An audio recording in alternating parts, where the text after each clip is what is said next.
ইরাকে হাতে নাতে ধরে পুলিশে দিল দীপা। হ্যাঁ বন্ধুরা, অনুরাগের ছোঁয়ার আগামী পর্বগুলোতে এমনটাই ঘটতে চলেছে। কোনোভাবেই যখন ইরা তার গুন্ডা বাহিনী লিলিয়ে দিয়েও সূর্যর কাছে থাকা গোপন পেনড্রাইভটা উদ্ধার করতে পারছে না, তখন ইরা সিদ্ধান্ত নেয় সে নিজেই যাবে সেনগুপ্ত বাড়িতে এবং যে কোনো কৌশলে পেনড্রাইভটা উদ্ধার করবেই।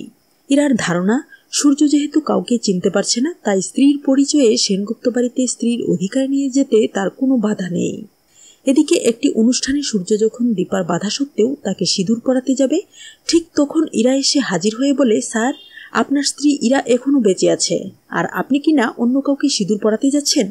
এই সময় ইরাকে সামনে দেখে সূর্য সহ সবাই অবাক হয়ে যায়।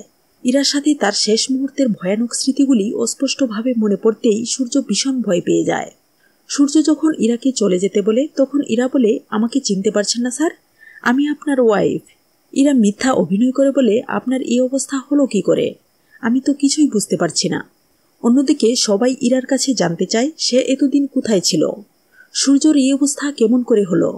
সূর্য ইরাকে বারবার চলে যেতে বললেও সে যখন যাচ্ছিল না, তখন যেই ইরার মাথায় আঘাত করতে যাবে সেটা গিয়ে লাগে দীপার মাথায়। এরপর সোনারূপা যখন সূর্যকে নিয়ে উপরে চলে যায়, তখন ইরাও সাথে যেতে চাইলে দীপা তাকে বাধা দেয়। ইরা তখন বলে, উনি আমার হাজব্যান্ড, কোন অধিকারে তুমি আমায় আটকাচ্ছ? তারপর দীপা কিছু না বললেও লাবণ্য ইরাকে প্রশ্ন করে, আমার ছেলের এই অবস্থা কেন হলো? ইরা বলে, আমি জানি না। তখন লাবণ্য বলে, যেহেতু তুমি কিছুই জানো না, তাহলে কিভাবে তুমি নিজেকে সূর্যর স্ত্রী দাবি করছ? এতদিন তুমি কোথায় ছিলে, আগে সেটা আমাদের বলো। সূর্যর এই অবস্থা কি করে হলো? এতদিন তুমি তার কেন খোঁজ নাওনি? সূর্যর বাবা প্রবীর ইরাকে বলে, আজ তুমি এখানে এসেছ দীপা পত্রিকায় বিজ্ঞাপন দিয়েছে বলে, নইলে এতদিন তুমি কোথায় ছিলে? এমনটা তো নয় তুমি এ বাড়ির ঠিকানা জানতে না, এ বাড়িতে কোনোদিন আসোনি। সবাই যখন ইরাকে একের পর এক প্রশ্ন করতে থাকে, ইরা কোনো জবাব দিতে পারে না।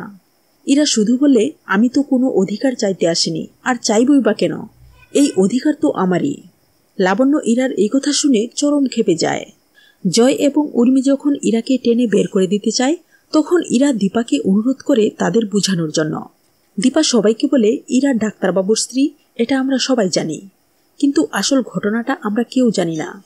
ডাক্তারবাবু এখন সেই অবস্থায় নেই যে উনি নিজের মুখে সবটা বলতে পারবেন, আর ও এতদিন কোথায় ছিল, কেন আসেনি, তা আমাদের জানা দরকার।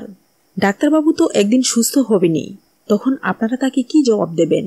ইরা খুশি হয়ে দীপাকে বলে, আমি জানতাম, আর কেউ না বুঝলেও তুমি বুঝবে। এরপর ইরা সত্যটাকে এড়িয়ে নিজের মতো করে বানিয়ে সেদিন সূর্যর সাথে কি ঘটেছিল তার একটি বর্ণনা দেয়। লাবণ্য যখন কিছুতেই ইরার এসব কথা বিশ্বাস করতে চাইছিল না, তখন ইরা বলে, এগুলি সব সত্যি। ইরা যখন প্রবীরকে বাবা ডাকে, তখন প্রবীর বলে, আগে সূর্য সুস্থ হোক, তোমাকে স্ত্রী বলে পরিচয় দিক, তারপর তুমি আমায় যা ডাকার ডেকো। ইরা তাতেই রাজি হয়। এরপর দীপা বলে, এখন থেকে ইরা এই বাড়িতেই থাকবে, আর সে এই বাড়ি থেকে চলে যাবে। এই মুহূর্তে দীপাকে খুঁজতে এসে সূর্য যখন আবার ইরাকে দেখতে পায়, তখন সূর্য ভয় পেয়ে যায়। দীপার মনে সন্দেহ হয়, ইরা যদি সত্যি সূর্যকে ভালোবেসে থাকে, তাহলে তাকে সূর্য কেন ভয় পাবে?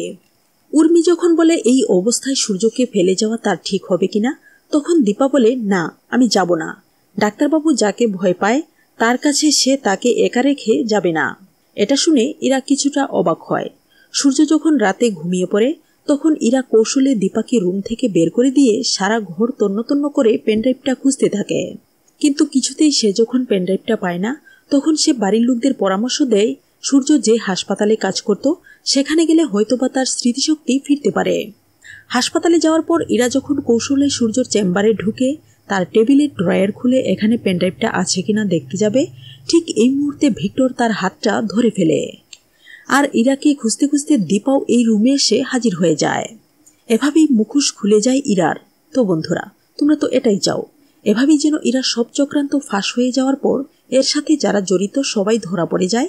জানিয়ে দাও মন্তব্য করে। ধন্যবাদ।